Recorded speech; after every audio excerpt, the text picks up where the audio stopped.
జర్నలిస్టులకు నూతన వస్త్రాలు పంపిణీ చేసిన క్రైస్తవ మైనార్టీ హక్కుల పరిరక్షణ పోరాట నాయకులు ఎస్ జయకాంత్ కర్నూలు స్టాంటన్ పురంలో క్రిస్టియన్ పండుగ సందర్భాన్ని పురస్కరించుకుని కర్నూలు పొలం బాప్టిస్టు సంఘంల సమాజం మరియు జయకర్ క్రిస్టియన్ చారిటబుల్ ట్రస్ట్ ఆధ్వర్యంలో ఎస్ జయకాంత్ క్రిస్టియన్ జర్నలిస్టులను సన్మానించి నూతన వస్త్రాలను పంపిణీ చేశారు. ఈ సందర్భంగా ఆయన మాట్లాడుతూ నేటి సమాజంలో జర్నలిస్టుల పాత్ర చాలా కీలకమైనదని, అలాంటి జర్నలిస్టులను సన్మానించడం చాలా ఆనందంగా ఉందన్నారు.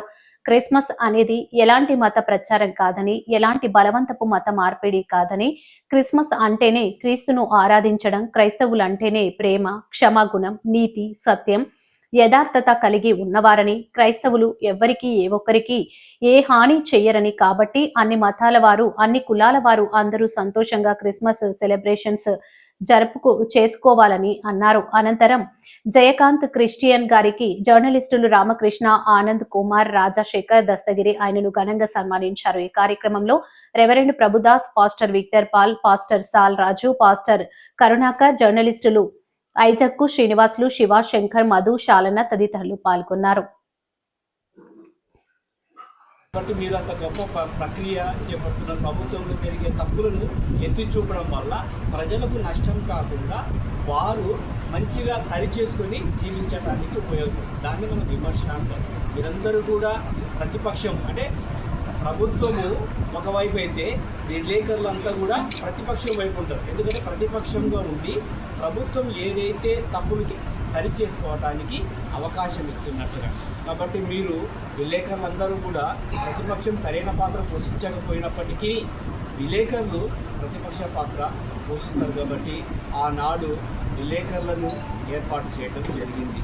మనము దేవుని వాక్యంలోకి వెళ్తే కొన్ని విషయాలను మీతో నేను డిస్కస్ చేస్తాను. ఇక్కడ బ్యాప్టిజం ఇచ్చు యోహాను గురించి దేవుని వాక్యం మనము ధ్యానం చేస్తాం. బ్యాప్టిజం ఇచ్చు యోహాను గురించి దేవుడు సాక్ష్యం ఇస్తున్నాడు. ఏమని సాక్ష్యం ఇస్తున్నాడంటే, అతడు మండుచు ప్రకాశించుచున్న దీపమై ఉండెను. బ్యాప్టిజం ఇచ్చు యోహానును దేవుడు సాక్ష్యం ఇస్తున్నాడు. అతడు మండుచు ప్రకాశించుచున్న దీపమై ఉండెను.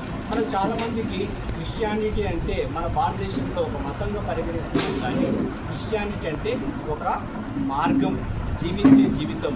మనము క్రీస్తు శకము, క్రీస్తు పూర్వము ఏ విధంగా ఉన్నాయో ప్రతి క్రైస్తవుని జీవితంలో క్రీస్తుకు ముందు, క్రీస్తు తర్వాత, అంటే క్రీస్తును అంగీకరించక ముందు ఏ విధంగా ఉన్నాడు, క్రీస్తును అంగీకరించిన తర్వాత ఏ విధంగా ఉన్నాడు. క్రీస్తును అంగీకరించక ముందు ఆయన జీవితంలో, ఫర్ ఎగ్జాంపుల్ నా జీవితంలో పాపము, వ్యభిచారము, దొంగతనము ఇవన్నీ కూడా ఉండిండవచ్చు. ఎప్పుడైతే నేను క్రీస్తును నమ్ముకున్న తర్వాత నా జీవితం అనే లైఫ్ స్టైల్ని క్రీస్తు కొరకు మార్చుకుంటా. నా జీవితంలో ఏవైతే అయిష్టమైన కార్యక్రమాలు ఉన్నాయో, పాపం ఉందో, వ్యభిచారం ఉందో, దొంగతనం ఉందో, ఇవన్నీ మాని నీతివంతునిగా, సత్యవర్తనుగా జీవించడమే క్రిస్టియానిటీ. కాబట్టి చాలామందికి క్రిస్టియానిటీ గురించి తెలియక ఇది బలవంతము, మత ప్రచారము, ఇది అది ఇది అని ప్రచారం చేస్తుంటారు. క్రిస్టియానిటీ అంటే జీవించే జీవితము. ఒక హిందువు కానీ, ఒక ముస్లిం కానీ వాడు నీతివంతంగా జీవిస్తున్నాడు, సత్యంగా జీవిస్తున్నాడు, యథార్థంగా జీవిస్తున్నాడు అంటే అది క్రీస్తు లక్షణాలు.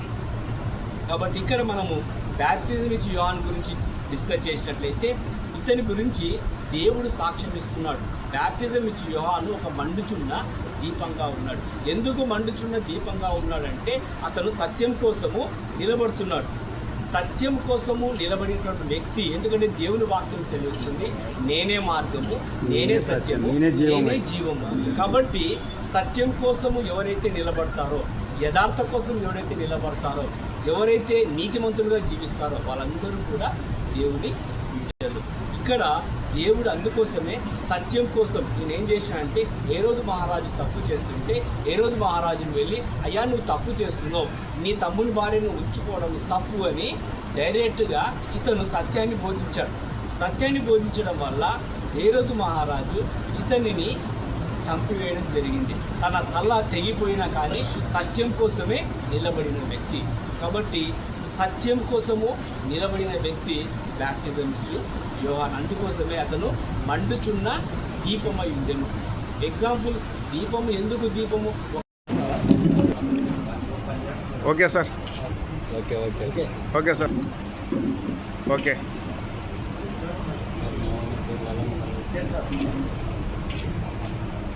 Okay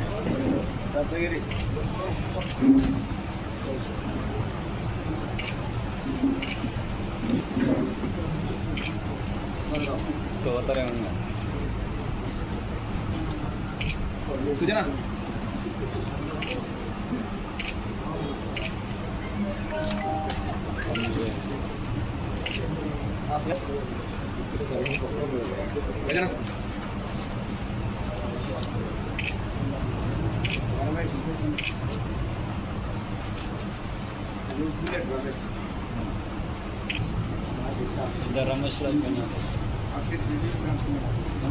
okay okay okay sir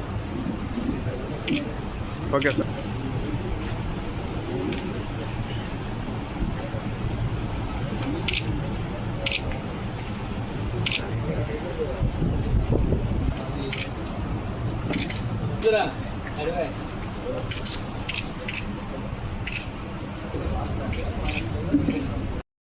సొసైటీలో ఎక్కువగా వాడబడుతున్నటువంటి విలేకరుల సమక్షంలో వాళ్ళను సన్మానించడానికి, వాళ్ళతో క్రిస్మస్ సెలబ్రేషన్ చేసుకోవడానికి దేవుడు నాకు ఇచ్చినటువంటి గొప్ప అవకాశాన్ని బట్టి దేవాది దేవునికి వందనములు తెలియజేస్తూ కర్నూలు పొలము బ్యాప్టిస్ట్ సంఘంలో సమాజము మరియు జయాకర్ క్రిస్టియన్ చారిటబుల్ ట్రస్ట్ తరఫున క్రిస్మస్ సెలబ్రేషన్ చేసుకున్నటువంటి ప్రతి ఒక్కరికి క్రిస్మస్ మరియు నూతన సంవత్సర శుభాకాంక్షలు తెలియజేస్తున్నాను. ఏలైనగా మనకు శిశు పుట్టెను, మనకు కుమారుడు అనుగ్రహించబడెను. కాబట్టి క్రిస్మస్ అనేది ఎటువంటి మత ప్రచారం కాదు, ఎటువంటి బలవంతపు మత మార్పిడి కాదు. క్రిస్మస్ అంటేనే క్రిస్మస్ అంటేనే క్రీస్తును ఆరాధించడము. క్రైస్తవులు అంటేనే ప్రేమ, క్షమాగుణం, నీతి, సత్యము, యథార్థత కలిగిన వాళ్ళు క్రైస్తవులు ఏ ఒక్కరికి హాని చేయరు. కాబట్టి ఈ క్రిస్మస్ సెలబ్రేషన్లో అన్ని మతాల వారు సంతోషంగా జరుపుకునే సెలబ్రేషన్ క్రిస్మస్ సెలబ్రేషన్. కాబట్టి మరొకసారి మీకు అందరికీ క్రిస్మస్ మరియు నూతన సంవత్సర శుభాకాంక్షలు తెలియజేస్తూ దేవుడు మిమ్మల్ని అందరినీ దీవించి ఆశీర్వదించి ఆరోగ్యంతో నింపి మీ ప్రతి అవసరతను తీర్చాలని మనస్ఫూర్తిగా కోరుకుంటున్నాను. Thank you so much. నా పేరు ఎస్ జయాకాంత్, క్రిస్టియన్ క్రైస్తవ మైనార్టీ హక్కుల పరిరక్షణ పోరాట నాయకుడు మరియు ఎగ్జిక్యూటివ్ డైరెక్టర్, కర్నూలు పొల సమాజం. Thank you so much. Christmas సందర్భముగా ఇలాగూ విలేకరుల సమావేశం ఏర్పాటు చేసి మా యొక్క కర్నూలు ఫీల్డ్ ఎగ్జిక్యూటివ్ డైరెక్టర్ గారైన reverend S Jayakanth Krishna sir గారు, అలాగే మీరు మంచి సమాజం కొరకు పోరాటం చేస్తున్నందుకు, మీరు చేసిన సేవను మెచ్చుకొని ఈ యొక్క క్రిస్మస్ సందర్భముగా మిమ్మలను సార్ గారు సన్మానిస్తూ అలాగే నూతన వస్త్రములు మీకు బహుకరించడం జరిగింది. కనుక భవిష్యత్తులో మీరు అలాగే మంచి సమాజం కొరకు ఇంకా మంచిగా పాటుపడాలని మీకు అందరికీ తెలియజేస్తూ ఉన్నాం. కనుక విలేకరులందరికీ మా యొక్క కర్నూలు ఫీల్డ్ తరఫున అలా క్రిస్మస్ శుభాకాంక్షలు తెలియజేస్తూ ఉన్నాం. Thank you.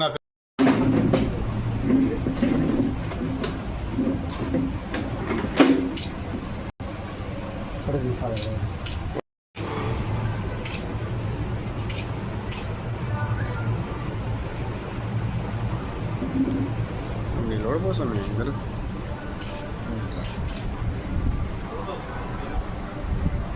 పరమేశ్ జరగాలను నువ్వు జరుగు.